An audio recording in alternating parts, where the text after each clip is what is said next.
Évidemment, on commence avec les infos les plus chaudes de ta région. C'est les bails du jour sortis du four par la tourbillonnante Laurence Méride. Laurence, les réseaux sociaux tuent l'envie d'avoir des enfants. Ouais, plus on les utilise, moins on en veut. C'est le résultat d'une étude de l'université d'Helsinki, en Finlande.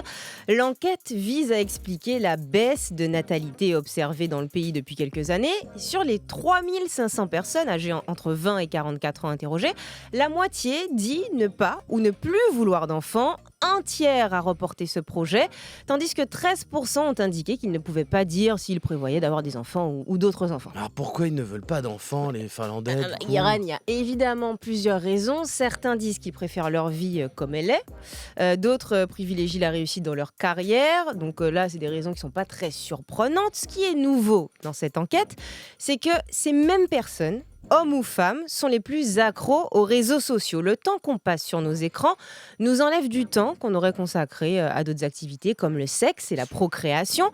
Et ça va même plus loin, puisque le problème, il part de la base. On s'investit aussi beaucoup moins dans nos relations. J'ai une question. Ouais. C'est quoi la différence entre le sexe et la procréation du coup? Tu peux faire du sexe, juste du sexe pour le sexe, ou bien tu peux faire du sexe pour faire des bébés. Tu vois ? Ah oui, c'est vrai. Tu vois, Merci tu vois de la différence, m'éduquer. Merci de m'éduquer.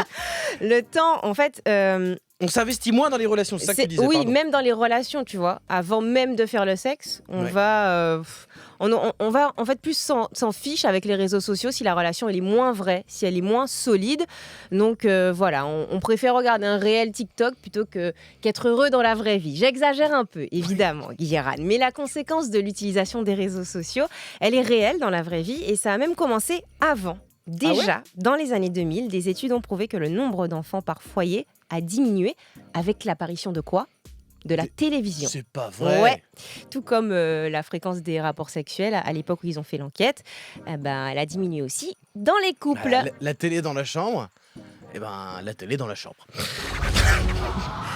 Laurence, on continue avec la grève qui se poursuit dans les raffineries. On parle même de grève générale sur les réseaux. Et il y a des escrocs qui profitent de la pénurie de carburant pour se faire du bif. Pour faire de la thune sur Facebook, t'as l'arnaque classique de fausses promotions pour des cartes carburant Total, dans l'espoir de voler aux utilisateurs de Facebook leurs coordonnées bancaires. Toujours sur le réseau social de Meta, on trouve aussi de fausses pages de vente de carburant. On te propose d'acheter du gazole de qualité pour 3 € le litre, livraison rapide et gratuite. Et il faut payer en Bitcoin. Ouais. Bitcoin, qui est quand même la crypto-monnaie préférée des hackers. Donc on se dit direct que c'est une arnaque, faut éviter les gars. Après, quand on en est à vouloir acheter du gasoil en bitcoin sur Facebook, les man, c'est qu'on est quand même dans la merde, je vous le dis.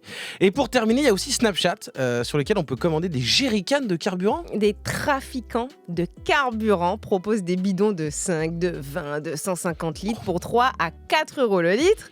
Un jeune homme a confié à BFM TV qu'il va jusqu'en Belgique pour se fournir en carburant. Après, il revend. Et un autre chauffeur, un autre témoignage d'un chauffeur VTC, lui, il a son coffre chargé de bidons qu'il remplit dans des stations parisiennes. Il sait où aller, il a ses techniques, le mec. Et il a même acheté une pompe automatique pour faire le plein directement dans le réservoir de ses clients. Donc, il se prend carrément pour une station-service. Et depuis le début de la grève, il y a 3 semaines, il s'est quand même fait 500 €. Snapchat vaincra. Snapchat vaincra. Et enfin, Laurence, au programme après la pause, la théorie du complot international sur les réseaux sociaux. Comment le mouvement complotiste d'extrême droite QAnon a dépassé les frontières américaines pour arriver jusqu'ici, chez nous, en Europe et en France. Enquête du journal Le Monde à suivre. Mais avant, Guirane, t'as une histoire à nous raconter. À ce qui paraît, le Canada veut détruire Internet. Mais c'est quoi cette histoire ? Mais c'est quoi cette histoire ? Les médias traditionnels, radio, télé, sont régulés par des organes nationaux, le CSA, enfin maintenant l'ARCOM en France, la FCC aux USA, mais qui le fait sur Internet, Guirane ? Aujourd'hui, clairement, c'est l'algorithme. Les contenus qu'on voit sont gérés par les plateformes, c'est-à-dire des entreprises privées.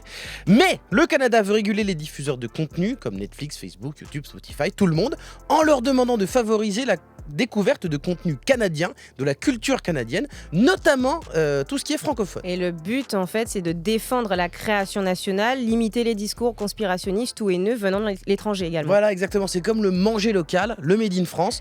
Selon le ministre canadien Pablo Rodriguez, chargé de porter la loi, ça ne change rien du tout d'ailleurs à sa consommation d'Internet. C'est très facile pour les plateformes de faire ça. Mais le gouvernement canadien ne donne aucune méthode. C'est-à-dire qu'ils disent aux plateformes, mettez en avant les Canadiens, Démerdez-vous. Mais, Voilà, pour savoir comment le faire. mais évidemment, ça pose problème, ça. Bien sûr, parce que si tu dis à des plateformes globalement toutes américaines, bonjour, on va réguler, eux ils disent Meurs, pourriture communiste. voilà, c'est à peu près ça l'idée. Évidemment, meurt pourriture communiste. TikTok ils disent pas ça, parce qu'ils sont chinois, donc s'ils disent ça, c'est eux qui meurent. Mais en fait, la question c'est quels contenus sont régulés, parce que là-dessus la loi non plus est pas claire. Au Canada, elle dit que seuls les professionnels seront contrôlés, genre les chaînes de télé qui diffusent sur YouTube et tout. Mais YouTube ou TikTok, c'est des contenus qui sont faits par des gens, parfois amateurs, et parfois qui font ça pour gagner de l'argent. Donc qui est professionnel, qui est amateur. Et nous, sur YouTube, réseau, on est dessus maintenant. Ouais. D'ailleurs, c'est en rediff tous les soirs.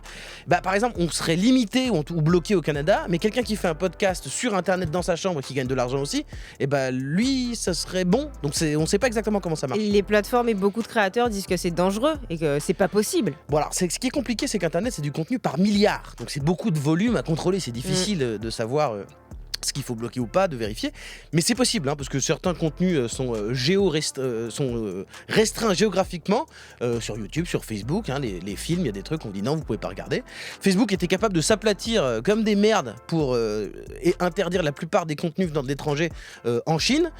Tout ça pour en plus se faire rembarrer. Donc les plateformes ont surtout peur de perdre de l'argent, des parts de marché et de devoir peut-être même payer des impôts dans les pays. Ça, ils aiment pas ça. Ça, ils aiment pas les impôts. Ça, on connaît. Les créateurs, eux, ça peut être chiant parce que certains font maximum de leur vue dans d'autres pays que le leur. Mais toi, en fait, tu penses que ça va plus loin et que ça soulève une question plus profonde qu'on se pose depuis longtemps, qui doit contrôler Internet. Exactement, il y a plein de trucs qui rentrent en jeu. Ajouter des frontières à Internet, en fait, c'est comme mettre une salle de sport chez McDo. C'est-à-dire, c'est contradictoire. Quand Elon Musk essaie de prendre le contrôle d'Internet avec ses satellites en rachetant Twitter, on dit que c'est un génie visionnaire. Mais si un État veut le faire, il est totalitaire. Est-ce qu'un gouvernement élu est plus dangereux que 12 milliardaires et la Chine pour contrôler Internet et nos datas ? Ça, je sais pas.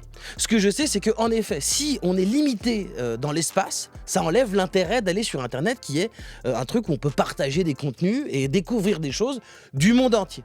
Mais en même temps, si j'ai le choix entre Jeff Bezos ou Gérald Darmanin pour choisir mon Internet, dans les deux cas, je suis pas content. Après, il y en a un des deux que je peux dégager en votant. Et encore, ça marche pas tout le temps. Laurence, c'est l'heure de Die große Enquête. C'est la grosse enquête en allemand. Laurence, de Washington à Paris, comment le complotisme de la mouvance américaine QAnon s'exporte en France ? C'est une enquête du journal Le Monde Guiran en collaboration avec l'organisation Lighthouse Reports et 3 autres médias européens. Le collectif de journalistes a analysé des milliers de messages en lien avec la mouvance QAnon publiés entre mars et octobre 2022. Il a observé en fait le parcours des fausses informations des États-Unis à l'Europe. Est-ce qu'on peut juste faire un petit point sur ce que c'est que QAnon ? Alors c'est un groupe né dans les tréfonds d'Internet en 2017. Q désigne l'habilitation secret défense aux États-Unis. Anon, c'est le diminutif d'Anonymous, anonyme.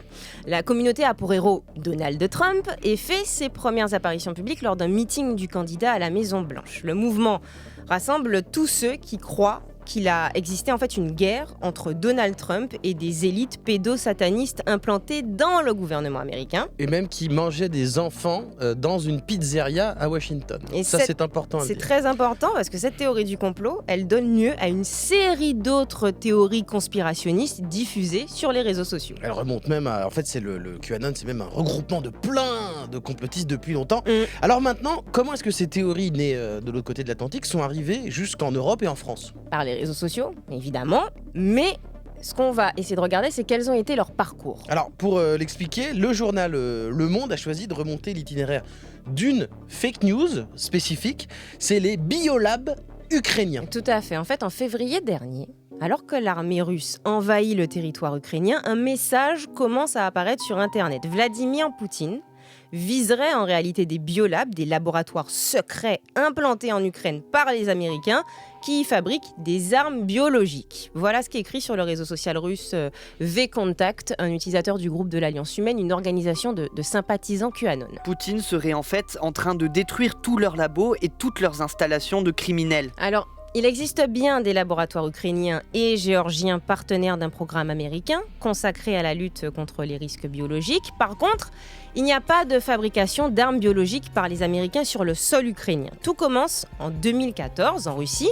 Des médias d'État russes et divers sites soupçonnés d'être pilotés par les services de renseignement extérieur russes publient des listes de prétendus laboratoires biologiques américains installés sur le sol ukrainien. Et d'année en année, la propagande russe va reprendre partout cette information et la liste de ces fameux biolabs sera reprise partout. D'abord par des sites russes, bulgares, puis carrément en 2020 par des députés ukrainiens de l'opposition dans une lettre publique envoyée à l'administration. Cette lettre, elle finit par atterrir aux États-Unis, dans les sphères américaines du pouvoir, en janvier dernier, quand un Américain publie sur les réseaux une carte de l'Ukraine où sont indiqués les 15 biolabs américains. Alors évidemment, là, ça c'est la porte ouverte pour que QAnon fasse son entrée à toute patate. L'info est relayée sur plusieurs réseaux obscurs américains, dont Gab, un des repères de l'extrême droite aux États-Unis et de la mouvance QAnon. Mais il n'allait pas se priver, parce que ce qu'il faut savoir, c'est que l'extrême droite trumpiste, donc tous ceux qui sont fanas là, de Trump, les QAnon,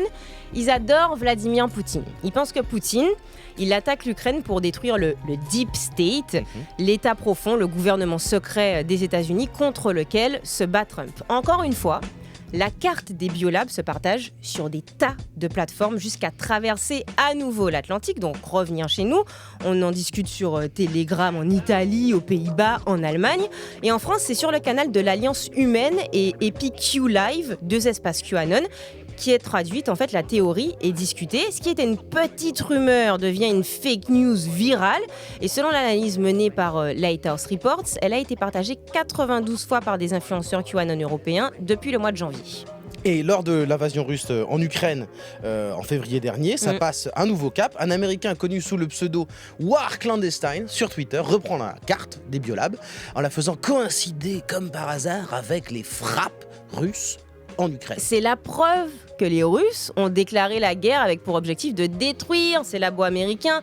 Une nouvelle fake news largement diffusée par des médias, encore une fois, des politiques et notamment des organisations gouvernementales russes. C'est parti tellement loin que l'ONU a dû s'en mêler et a dû dire stop, les biolabs ça n'existe pas en Ukraine et QAnon en fait c'est juste un fléau pour l'humanité quoi. Donc voilà comment sur internet une rumeur devient une fake news partagée dans le monde entier, portée par un seul groupe de nuisibles et aussi c'est un exemple en fait parmi tant d'autres. En fait, QAnon s'exporte des États-Unis pour contaminer le reste de la planète avec ses théories du complot et alimenter le bordel ambiant.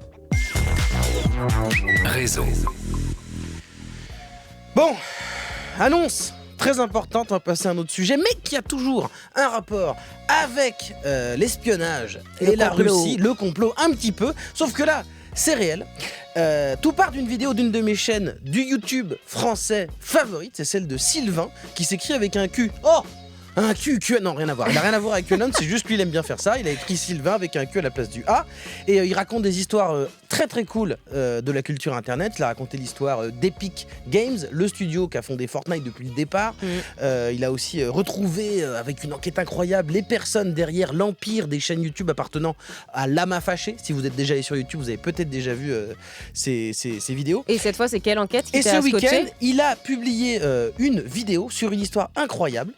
C'est Clifford Stoll, qui est un astronome américain, qui a réussi à récupérer, qui a trouvé un hacker russe qui espionnait les Américains dans les années 70, en pleine guerre froide, grâce à une erreur de compta de l'armée américaine et du laboratoire dans lequel il travaillait, une erreur de compta de 75 centimes, qu'il a fait remonter tous les logs pour savoir qui avait dépensé ces 75 centimes et les avait pas remboursés, et il est tombé sur plusieurs profils chelous, et au fur et à mesure il s'est rendu compte que c'était en fait une faille exploitée par des pirates informatiques russes. C'est incroyable, je vous fais écouter ça, ça a démarré à partir de 75 centimes.